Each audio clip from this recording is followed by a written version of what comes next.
Let's dive into the dynamic of Monica from the Real Housewives of Salt Lake City.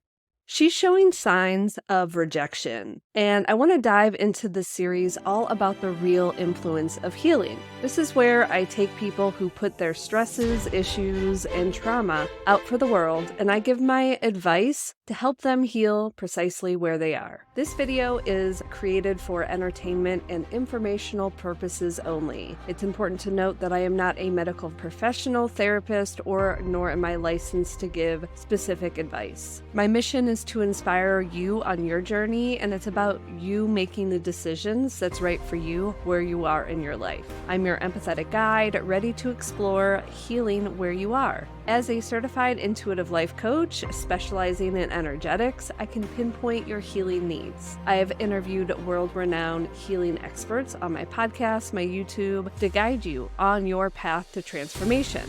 My approach is always rooted in compassion and inspiration, with no judgment or ill intent. I strive to motivate and inspire those who seek healing along their path. My mission is to empower you to unlock your unique energetic blueprint, heal, and transition from the relentless hustle to harmonious living. Life is all about energy, and I'm here to guide you on a transformative healing journey, helping you understand your true self and unleash your gifts. Let's co-create in a life of harmony with your spiritual essence, turning everyday chaos into cosmic healing. There is the beauty of choosing healing without imposing expectations on others, so it's your journey, your pace. Empower yourself and inspire by example. So let's dive in all about Monica from the Real Housewives of Salt Lake City. So we have Monica, and you begin to see the dynamic of her and her mom. And what she ultimately wants is to be seen and chosen by her mom. That's like the underlying wound that she's feeling. So it's this wound of rejection and ultimately like inadequacy, because she feels like no matter what she does, her mom isn't choosing her. Because her mom has never put her wants and needs before her own, this pattern is going to repeat it and repeat it. And they talk about this cycle of generational trauma in one of the episodes. But I don't think Monica realizes how she is also repeating the pattern with her own kids, and it's shown through episodes 7 and 8. And we'll dive specifically into that in a minute. So when your own inner child isn't being heard or seen, they tend to act out. They tend to create a scene, whether it's good for them or not, because they're not being heard. Their wants, their needs, nothing that they truly desire is being heard by those around them. So it triggers them to act out. And you can see that in the last few episodes with Monica, where that's come forth. So my goal in this episode is to allow people that are going through this that you're being heard, that you're being seen. And after conducting numerous coaching sessions and interviews on my podcast, I found that this is a prevalent issue and often proves to be a significant obstacle on the path of healing. Hold me aside without going around to other people in the room. I've heard things about you, but I would never repeat Go it. with it. No. Go with it. What do you got? Foreclosure? Check. I don't care. Check. No. Divorce? Check. No. Affair? Check. What else do you want? I'll own it all. I stand in it. And I don't I'll stand in care. it all day, every day. But you know what I don't do? And I'm not going to If I blame you don't for it. believe Guess something what? or I If you don't tell me that know. you heard something, I'm not going to be like, you're getting elevated. Dare you You're tell getting me? Elevated. How dare you? We're tell not gonna me? get anywhere. I will be like, what did you hear? So in this clip, you can see that Monica's getting triggered because she feels like her owning all of her stuff is making her accountable, but she's still doing the same cyclical patterns. It's like sabotaging the things she has. It's like her desire to have an affair with her brother-in-law was more important than her family. I don't know what that marriage was like, so I can't speak on that. The need to show the ladies that she's at level with them to go get a Louis purse when she feels guilty from doing that. So she's doing these things that, again, are in her perception what she thinks is right, but if she's taking away money that she doesn't really have to buy these things, it's taking away from her kids. So she might not see that these patterns are the same thing that her mom does, She's just doing them in a different way. So my hope is to not tear someone down for these decisions, to show them that while she feels like her mom just wasn't there for her and that she was selfish in what she was doing, she's ultimately exhibiting the same behavior in just different ways. Conversation, obviously. Don't pull this with me when you don't have my back. Okay. I wouldn't even talk to my dad like that. You are in someone's home. Okay. Okay. I'm not gonna do this with you because it's gonna get ugly between you and Take a I. breath. Go take a breath in the bathroom. Don't apologize. Don't. You are very sweet, and it's okay. Where is Monica? I don't know. I'll talk to her. No. Let her decompress. Can we have some fun? I'm ready for fun. I'm ready for fun. You are fun. I'm so confused as to what my mom is doing right now.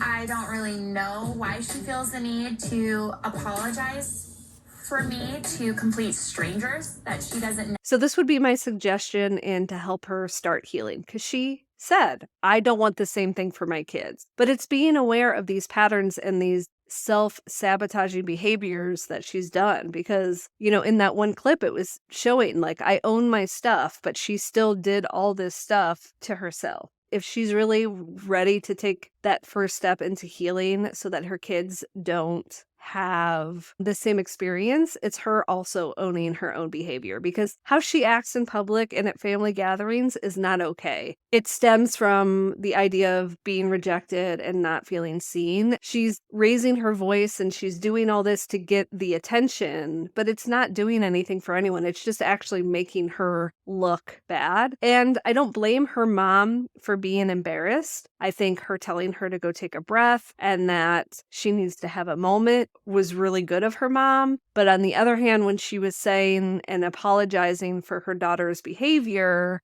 I see that a little bit. But then when she kind of was like, let's have some fun, like that was taking it too far. It was like too much. We all do things in the moment that we don't think about. So there's a few things in this dynamic. One, seeing her mom's reaction, which the way Monica was acting at a family event, it's not excusable. It's also that she's being triggered that her mom is literally choosing everybody else there than choosing her. And so it's causing this uproar of her wanting this love and attention that her mom just doesn't know how to give.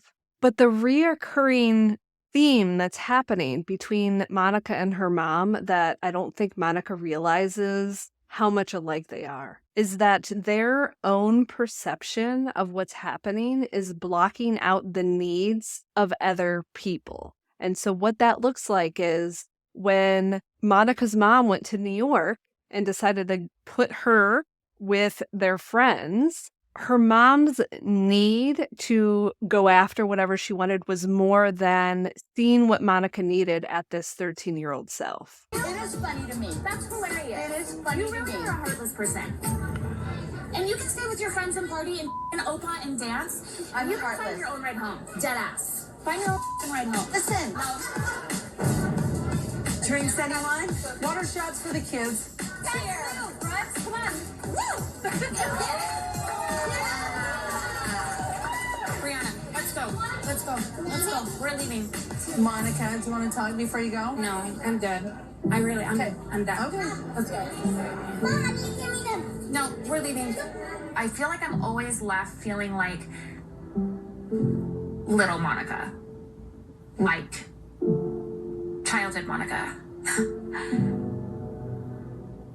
And I feel so bad for her. I feel so bad for her, little Monica. Thanks for coming. Nice to meet you. See you. Mom, what about the Easter hunt? It sucks that all I want is a different relationship with my mom, and I know that's just never gonna happen. And I wish it so bad. Like, I wish my mom... I hate feeling like I wish I had a different mom, but I wish, like, I had a different mom. I feel really bad for her mom. I know. I felt so bad. Right now. I felt terrible. All I can do is hope that I can be the mom that I wanted for my kids. Yeah. Monica's doing the same thing right now. They're at this family event. Her kids are having a blast. And Monica is choosing her need for validation, her need for being seen over her kids having fun at this family event. She chose to create a scene, and she chose to take them swiftly even though they were having so much fun. So while she wants something different for her children, she is in the same cycle as her mom. Their own perception of what they need is overtaking the actual caring for their own children. It becomes kind of selfish, but they don't know how to look outside of themselves because they're so consumed with what they truly want. Hard things for me that you don't like to hear. I didn't abandon you. Yes, you did. I did That's not how I abandon felt. you. I was 12 years old, and it was so easy for you to leave me with those people, and you go off and live your life in New York. I had to start my new job. New York was far more expensive than I thought. I was not prepared for New York. How do we move past this? You have trauma. You have trauma. What's my trauma? Your mother. What's my The way trauma? that your mother hated you and disliked you and was never there for you and abandoned you and your dad abandoned you. I get you went through a lot of abuse. I'm and I over give it. you a I'm over You are not over it. I'm because you over treat it. me the same way that you hate how your mother treated you. I come from a long line of complicated relationships between mothers and their daughters. My grandmother never wanted to have a daughter. She kind of just closed off completely, and it's kind of made it to where her relationship with my mom has always been completely damaged. So an important part of this scene is they actually talk about this generational pattern that keeps happening. But the thing about it is Monica is not going to get anywhere if she keeps projecting that onto her mom. Her mom thinks that she's healed it or she's moved past it. I don't think she knows how to reflect and be with herself, her mom. She doesn't know how. And sometimes when we don't know how, we say we've already dealt with it, which clearly neither of them have dealt with this issue.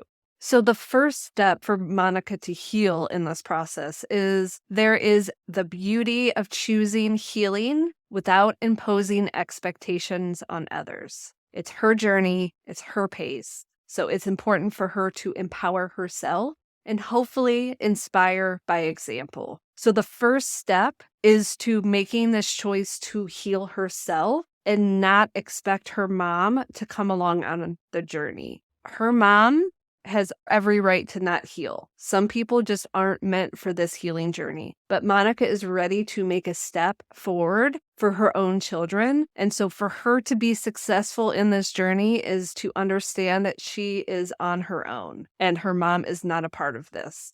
So I'm going to start with just a quick list of things that I would talk about doing in this scenario. First, I would read Happy Days by Gabby Bernstein. She talks a lot about IFS, which is internal family systems. It's ultimately these wounds that have been created for us in our family dynamics. And it is ultimately a process that will help you get to the root of the problem and work through it.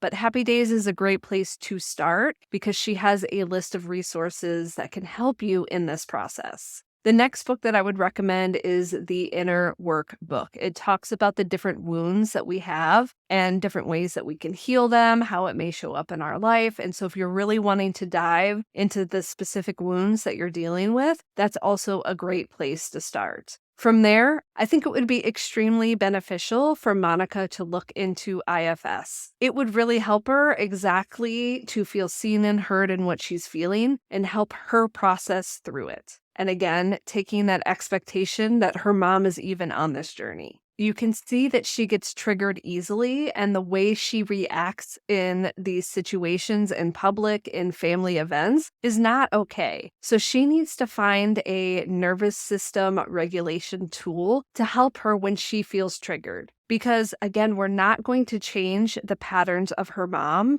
Her mom has to make that choice, but it's how she deals with these triggers that's going to help her heal through this. And so what I would recommend is breath work. She gets this intense amount of energy when she's triggered. And I think if she can choose a different way of doing breath work to help calm her nervous system, it's going to help her process when she is triggered, because we're going to get triggered. How we deal with it, that can change. Now, I do want to mention that I can get really specific with planning retreats for people when I know their birth time, place, date, and all of that, because I can see energetically with their human design, their astrology chart. And then if I get to speak with them about their cycle, I think planning a retreat with their cycle in mind, whether it's something that they're trying to plan a way of living, or if they're trying to embody a way of living, or if they're trying to reflect on a way of living, or if they're just trying to figure out the details on how they can align in their life. This is where I can get really specific when it comes to a retreat. But let's just keep this as general as I can, but still something powerful that's going to help move the needle in the process of healing. So what type of retreat would I create for Monica to help guide her in this healing journey? I'm going to keep this to like a 3-day retreat just to get the ball rolling. I honestly feel like Monica needs to be in a place with more solitude. I think she needs to be able to sit with herself, acknowledge her feelings, and learn how to create a safe space for her inner child. So I don't think going to a retreat center where there's a lot of people or where connection is the primary focus, I don't think that is the best way for her to get started on this healing journey. So she could look into doing a more quiet retreat or going to her own Airbnb and just having that solitude to be able to process. But I do think there's tools, resources, and people that should help her in this process, even though she may be by herself. So I think the first thing that I would suggest is some sort of embodiment for her. And again, I don't know Monica personally, so I don't know what that looks like. But it could be dancing, it could be hiking, it could just be a workout, something to get her body moving, to get that stagnant energy and kind of devote like an hour to it. And it doesn't have to be rigorous. It just means that movement, getting any stagnant energy up and out. From there, I would want to have a session with her to be able to walk through the different things that she's really trying to accomplish so that she can stop having this reoccurring wound of rejection and what she truly wants to get out of this healing process. From there, I would want the session to be able to help with her mindset so that she can have a clear separation of what has happened in the past and what she actually wants moving forward. Because if she's still attaching this victim mentality of this is how her childhood was, it's going to anchor her back instead of propelling her forward and healing forward. So making that choice of saying, this is what I want, this is what I'm working towards, instead of this is the way I am, this is all the things that have happened to me, because that's still that victim mentality in there. It's also getting clear on how she feels rejected from her mother, getting very clear on those different ways and seeing how that ultimately is a mirror to herself.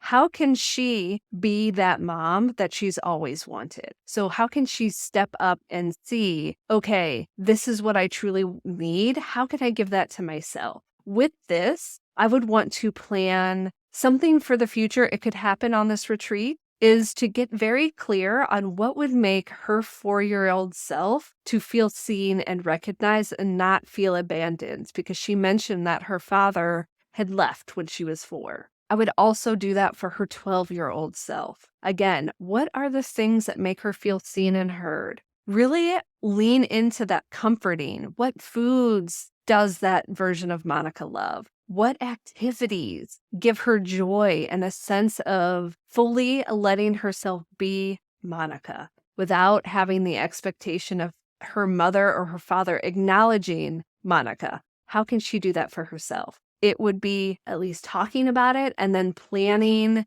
an afternoon, an hour, however much time you can devote to that age of yourself is a really powerful exercise, because we need to heal that inner child, that wound of rejection. And so going back to that time, super important. Then I would want Monica to be on her own and really reflect on the things that she wants, what the things that she needs to feel seen and heard in her own life. Not asking other people to do it, but to do it herself. So this seems like it's simple, but it takes a lot of time with yourself and patience. And so ultimately, this would be the rest of the day, is allowing her to be able to sit around, avoid, any sort of media, because we don't want any influence here. We want to be able to sit with ourselves and see what comes through. Finding nourishing foods, maybe taking a bath, walking in nature, anything that helps calm her nervous system is going to be really important into creating this safe space that she feels safe to kind of go into the depths of what does Monica really want. So day number 2 would be creating the toolkits on what she needs to work through when she's trying to work on her triggers. And so one of the things that I think is breath work. I think breath work is a way when someone is heated, they have a lot of energy and they don't really know what to do with it. Breath work is going to help dispel that energy so they're not actually reacting to what's happening in front of them. So I think day number 2 would be a great way for her to understand when she's triggered, really dig deep into that and find the right tools that are going to help her work through that deregulation.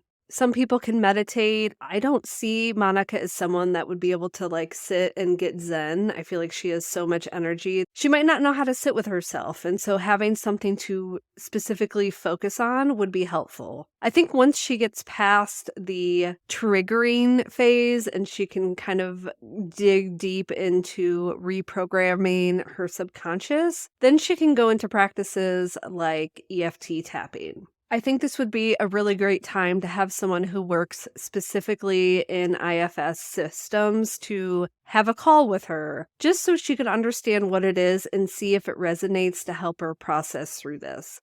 But again, it is internal family systems, but she has to understand that if she chooses to make the steps towards healing, it's her choice, and it is not up to her to convince or even bring the burden of going through the healing process to her mom. While her mom would also benefit from all these things, because the idea of this recirculating concept of being wounded and being so in their own perception of their experience, they're not taking other people's experience into play. That would be a really heavy day, that some pampering, some really deep pampering for her, the adult Monica. So whatever that looks like for her, getting a massage, a facial, really just making her feel comforted through this process, because when you're dealing with inner child work and trauma like that, it can be overwhelming for the nervous system. Float in a pool, whatever that can help her just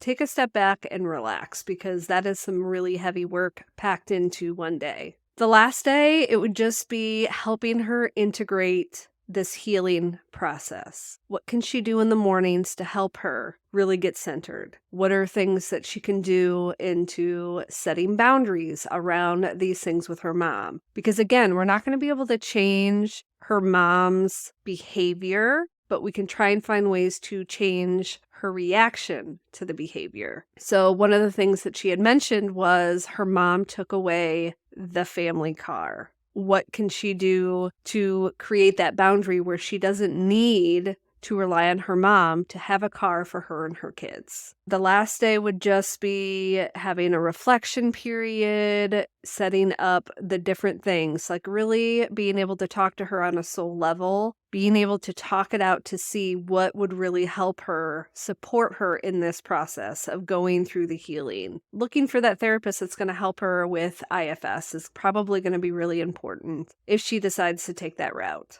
So my goal in all this is to help someone that's feeling rejected, not seen, not heard, to having this self-worth outside of them, within them. They don't need these people to have this self-worth. So how can we build up this mindset and these practices so that their actions don't trigger you? And it's hard, and it's creating boundaries, and it's being clear on what you want, and it's sitting with you to say, what do I really want for myself? What do I really want for my kids?